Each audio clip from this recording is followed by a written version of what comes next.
Let's go.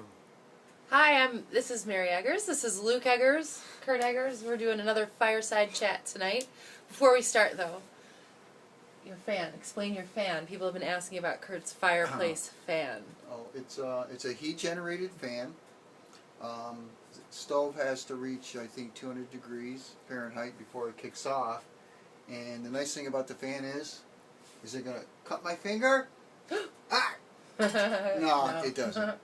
But it's heat generated, so you just put it on top of the stove, and there she goes. Yep, so that's our heat generated fan. A bunch of people are asking me about that. So we took some suggestions from people about what they wanted to hear about. We've got some great topics coming up. But tonight we're going to talk about some of the crazy things that have happened to us in our triathlon career. We've been racing, I'm at about 20 years. Luke's at about a couple years. Kurt's at 27 years. Yep. So we've been through lots of stuff in terms of crazy things happening during races. One of my favorite memories was it Guelph where you crashed? Yeah. We were up in Guelph racing as part of the Subaru Triathlon series back before 2000, and I remember specifically it was an out and back run course, and I was running back, or Curt was running back, I was running out, and he was charred from shoulder to ankle, just total hamburger meat. And I stopped, and he's like, "I crashed!" and just kept running. So, would you crash that day? Yeah, I got sandwiched in between two other riders, and our handlebars clipped. I know we shouldn't have been so close. It's a non-drafting race, and I ended up on bottom, and just a lot of road rash. Yeah, so they fell and slid together. So, I remember on the way home, though, that pain set in for you. Yeah. Showers were horrific. And I got pretty stiff after a period of time. Yeah, and in fact, that was the first time my dad ever, or the week after was the first time my dad ever met him, and he was covered in ace wrap, and he goes, "I hope you're not going to introduce me to that guy in the ace wrap." And I was like, "Actually, I am." Yeah, so, it's been a disappointment for Mr. Luke ever since. So what other race things, crazy race things have you been through? You've been through... It's funny, Luke and I went through a funny one last night. Racing for It's a Wonderful Life 5K, and there was about a foot of new snow down there. Yeah, no traction on your feet at all, huh, Luke? No traction. No. What did it feel like running? What it felt like running, I was like... Slipping and sliding. It was so slippery that it was like you can barely even... Move forward. Yeah. So what would you have done different if you could do it again? Well, we got yak tracks, so I should have mentioned that to Dad. Yeah. Because then, if I well, there's yak tracks, I could have bumped my time down to 24. Yeah. I think you're only about a minute off, though. Not even a minute off, so you guys didn't do too bad, but... Yeah, that was kind of interesting. They were slipping and sliding, so... Well, to be honest, Dad thought about the yak tracks, but he was too lazy to throw them in the car. So we paid the price. Hey, Dad, isn't the lesson about being lazy not to become a couch potato? Yeah. Yeah. Well, Dad was a couch potato yesterday. Yep. And you should do. But see, those are the good things about stories like that, or about crazy things that you've been through, is you take it forward and learn. You can't let it ruin your day, or you deal with it and say, next time, if it's snowy out, we'll bring our yak tracks in case, right? Like next time in Guelph, don't be so close. Yeah, right. Don't draft, right? Don't draft. One of the lessons that I learned was actually up in, I can't remember if it was Grimsby or what triathlon, maybe it was Niagara.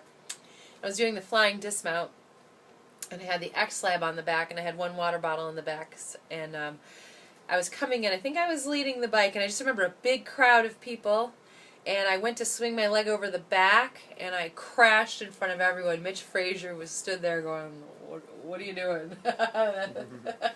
And crashed in front of everybody. I was fine, but it was one of those moments where you're like, remember the X-Lab on the back and that water bottle up there when doing the flying dismount. There you go.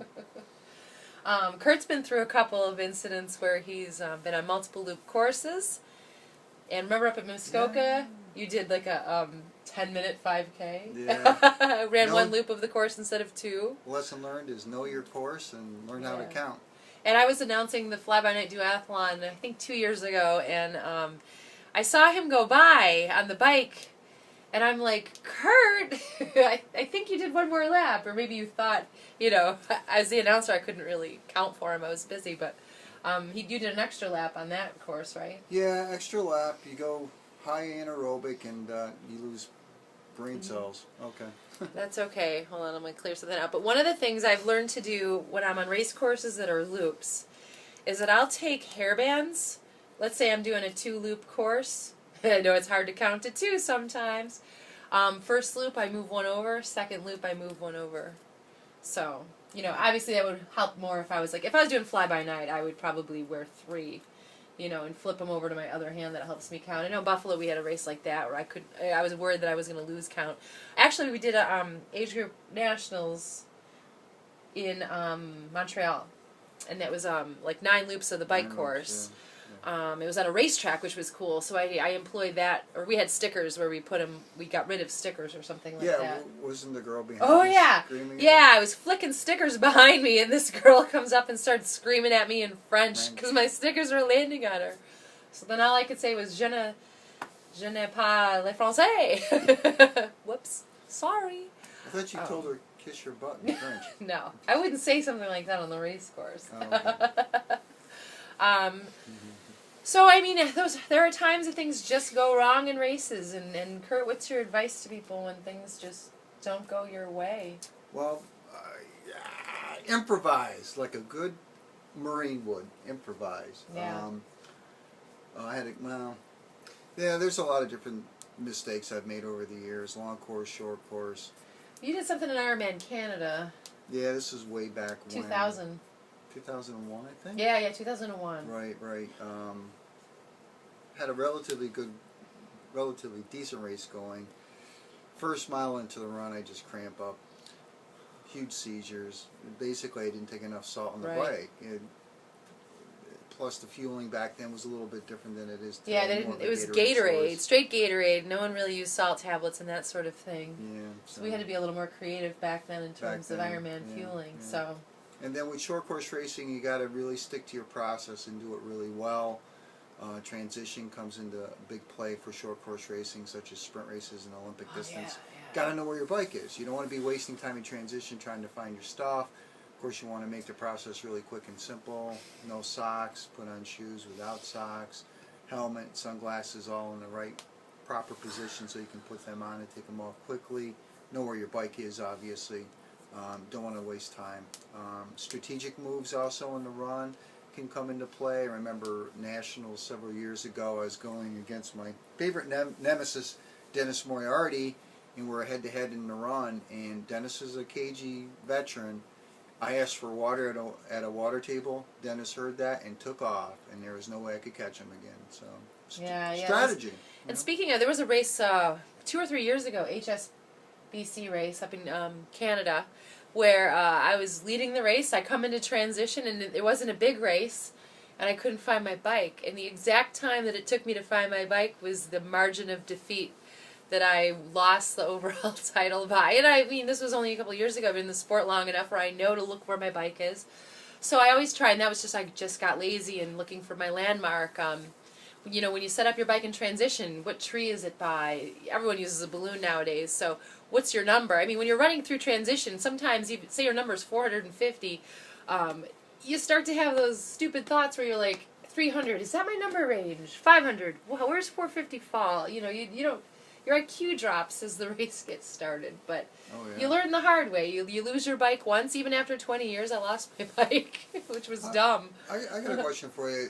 One of my, I don't know, I've been having problems over the years with goggles and fogging up, and mostly fogging instead of filling up with water. And I know in fresh water you really don't need goggles, but you don't get a chance to practice it in pools.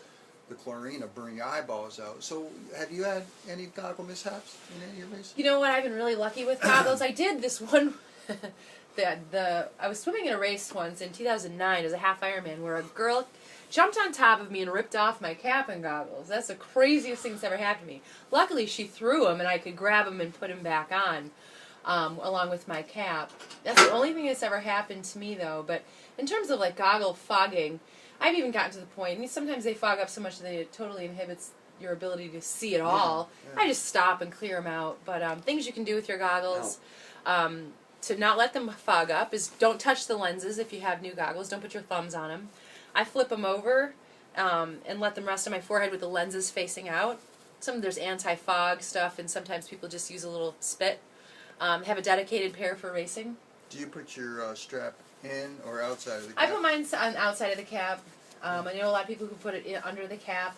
I've even had people swim with an extra pair of goggles in an Ironman and have never needed them. Right. I've never had an athlete need an extra pair of goggles during a swim yet, or myself. So yeah, goggles are always the big worry because you know you're stuck out there if you don't have them. Luke, have you had a goggle issue at all?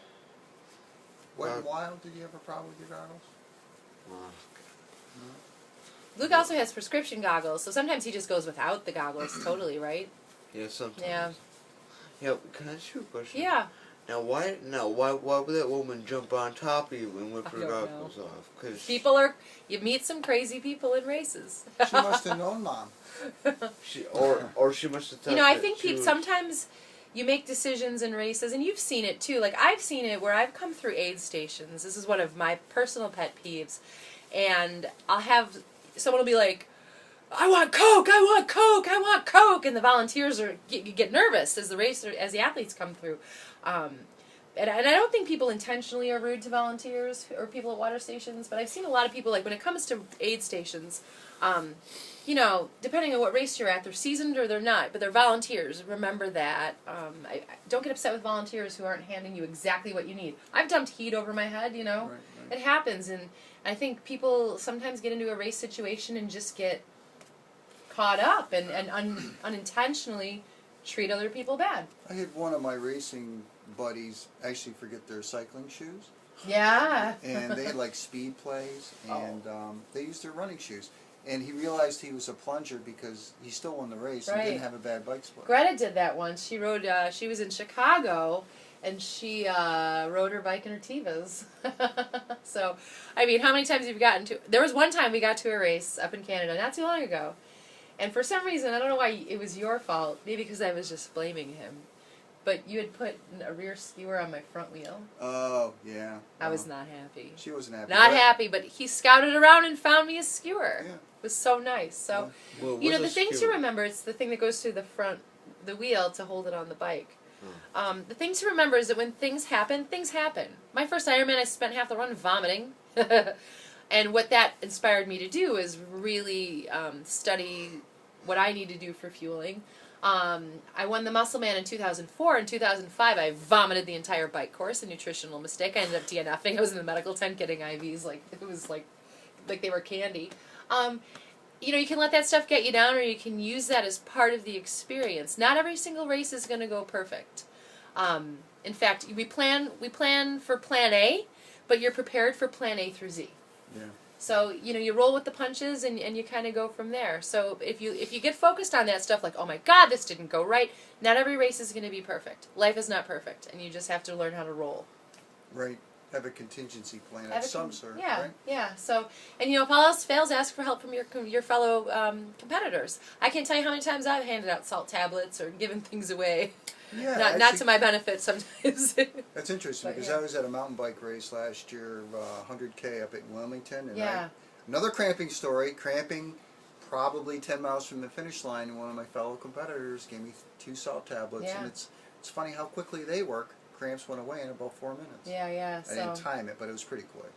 Yeah. So don't let things get you down. Remember that this is a sport, and we're here to have fun at the end of the day. Even if you are a professional, it's a sport. So don't let it get you down, and use those mistakes to teach your fellow competitors. Anything else you guys want to add? anything, Luke? I think. Nope. No? I have one thing to add. This wood stove is very hot, so we should probably cut it short. All right, so send us your suggestions on what you'd like us to chat about, and we'll see you next time. See ya. Bye.